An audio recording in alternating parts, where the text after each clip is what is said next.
ម៉ែចឹងហើយ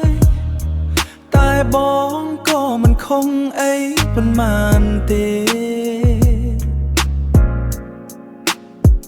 កាលមុនរំដោភ្លឺឥឡូវចូលគេងតាំងពីម៉ោង9អើយឺតចាំង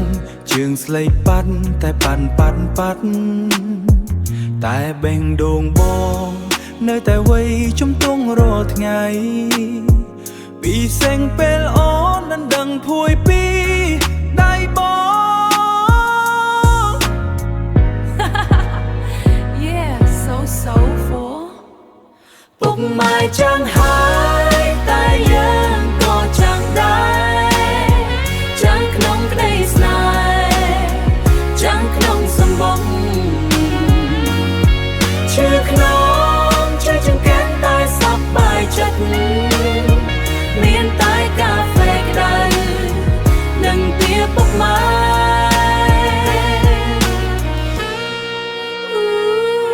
Getting seasoned baby កុំថាឡើយបងអូនក៏ដូចគ្នានឹងរកមើលវ៉ែនតាក្រុមកន្លែងដល់ពេលឃើញនៅលើក្បាលអង្គុយយូរពេកក្រោកឡើងឮសក្រឹក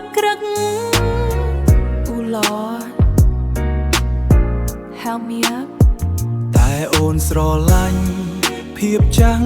របស់យើងវាដូចជាស្រាទំពាំងបាយជូរចេះតែឆ្ងាញ់ហើយពេលបងហិតក្លិនប្រេងកូឡាសាហាយ ពុកម៉ែចឹងហ